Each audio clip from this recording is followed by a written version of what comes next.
গোপালগঞ্জ মানে আওয়ামী লীগ, এইটা ভুলে যান।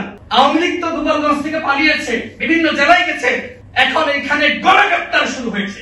আজকে গোপালগঞ্জে আমাদের গণ অধিকার পরিষদের সভাপতি আমাকে হোয়াটসঅ্যাপে মেসেজ দিয়ে জানালো যে ভাই, আওয়ামী লীগ তো গোপালগঞ্জ থেকে পালিয়েছে, বিভিন্ন জেলায় গেছে, এখন এখানে গণগ্রেফতার শুরু হয়েছে।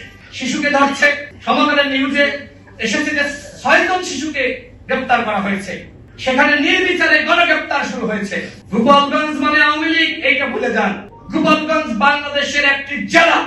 আমরা যদি এইভাবে সবাইকে আওয়ামী লীগ বানিয়ে দিই, তাহলে এই গোপালগঞ্জের মানুষ সবাই কিন্তু বাঁচার জন্য সশস্ত্র প্রতিরোধ শুরু করবে।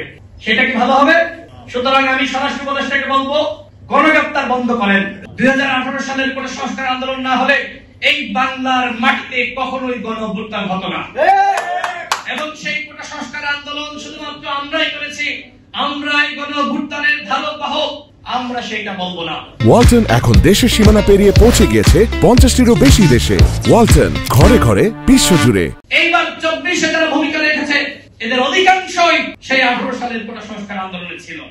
এই গণ অভ্যুত্থান আমরা সবাই মিলে ঘটিয়েছি। কিন্তু এখন কি হচ্ছে? এখন কেউ বলছে যে আমার নেতৃত্বে গণ অভ্যুত্থান হয়েছে, আমরা মাঠে না নামলে গণ অভ্যুত্থান হইতো না। গণ অভ্যুত্থানের একমাত্র রাজনৈতিক দল বলেছে না, এরকম বক্তব্য আসছে।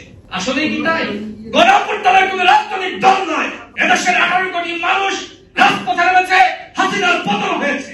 সুতরাং এই কৃতিত্বের বাহাদুরি করে আজকে অনৈক্য সৃষ্টি করবেন না। আজকে যখন আপনি অমককে খাটো করবেন, আজকে যখন দলের সিনিয়র নেতাদের নিয়ে বিতর্ক সৃষ্টি করবেন, তখন ঐক্য থাকে।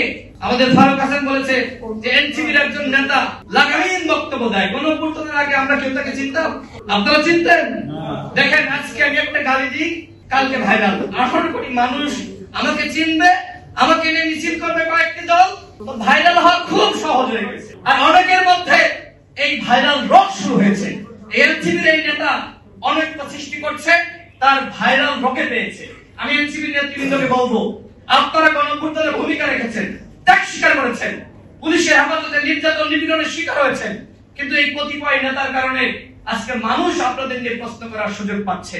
আমি সর্বশেষ বলবো, বন্ধুগণ, এই মুহূর্তে দরকার একতা ছাড়া কোনোভাবে এই গণ অভ্যুত্থান আমরা রক্ষা করতে পারবো না। আমরা আজকে বিভক্ত হয়ে গেছি। আমরা যদি এই ফ্যাসিবাদ বিরোধী শক্তি আমরা এইভাবে বিভক্ত হয়ে যায়, কেউ কারোর মুখ না দেখতে চাই, একদল আরেক দলের বিরুদ্ধে স্লোগান দেয়, মিথ্যাচার করে, ঘৃণা ছড়ায়, তাহলে হাসিনা কিন্তু ফিরে আসবে। এই মুহূর্তে সব থেকে সুখে রয়েছে আওয়ামী লীগ, এই মুহূর্তে সব থেকে আনন্দ উদযাপন করছে হাসিনা, কারণ গণ অভ্যুত্থানের শক্তি কাদা ছোড়াছুড়ি শুরু করেছে।